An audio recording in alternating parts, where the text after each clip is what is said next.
Clarke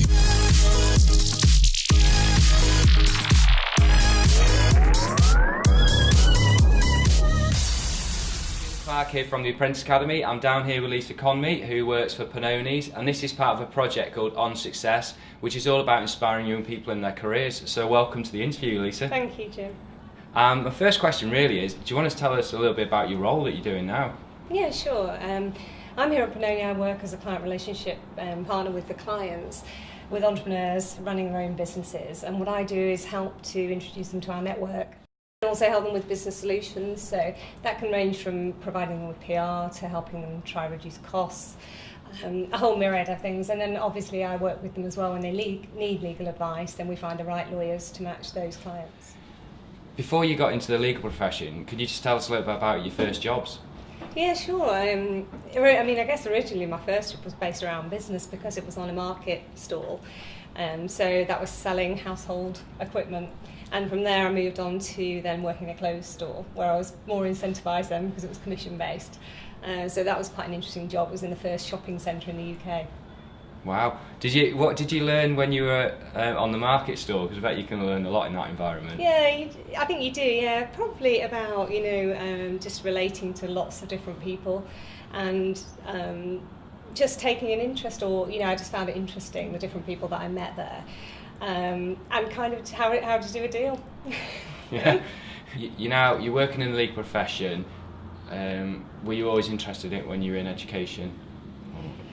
Yeah, I was. I kind of my interest in the law, though, and this is true, stemmed from watching a TV programme where a jury would go out and then come back with a verdict. So I was always interested in that side of things. And then I kind of developed an interest in business as well when I did the Young Enterprise Scheme at school, where we developed a business and ran that for a year. So business and law were kind of running parallel for me for quite a long time and into sixth form. Looking back now on your life, what sort of things have you learned, and what piece of advice would you give if you were starting out again? I think the key thing is be confident in your own decision making, because lots of decisions I've made, for example, I resigned at one stage to go travelling, and lots of people said that was the wrong thing to do. And also in changing from law into business, I did a marketing degree and moved into marketing. And again, there was a lot of negativity around that, people thinking it was too risky. So I think my key piece of advice would be to go with your gut feeling, and if you're enjoying what you're doing, you probably end up being successful at it. I think the key thing that I see running through people who've done really well and who are driven and ambitious and successful is that they set goals. So that's probably the key difference between people who are good and are moderately successful, but the ones who really go through the ceiling are the people who've sat down and know where they want to be. You develop those entrepreneurial skills, your employer, that can really help. You use them in all different ways, yeah, and I think skills are completely transferable, because one of the things, if you look at my career going from being a lawyer into business development, and some people can't see that. If people think in a very siloed way, they don't understand the transferable skills. But one of the key things I learned when I was a prosecutor was to listen to people, and that pretty much brings me full circle to where I am now, which is, the only way that I can learn about the clients is by listening to them.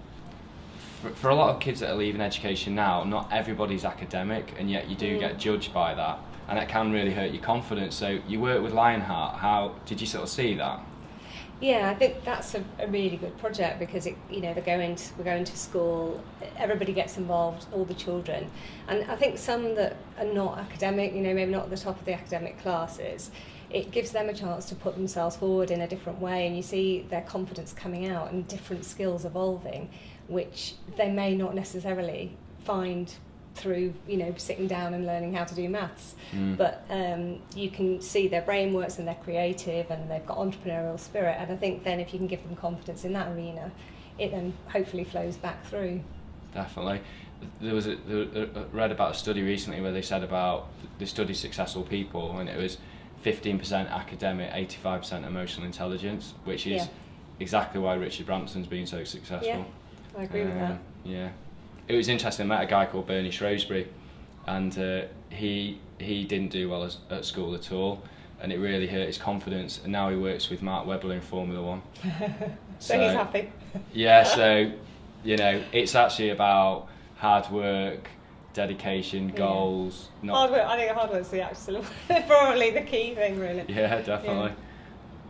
Well, there you go. Some really insightful stuff to learn from, and hopefully inspire young people. So thanks very much for your time today, Lisa, and also for letting us come down to Pannone offices. So, you know, fantastic view out there of Manchester. And I mean, looking across Manchester from here, it is such an inspiring city, and it's really entrepreneurial, and it's a good city to grow up in and develop a career.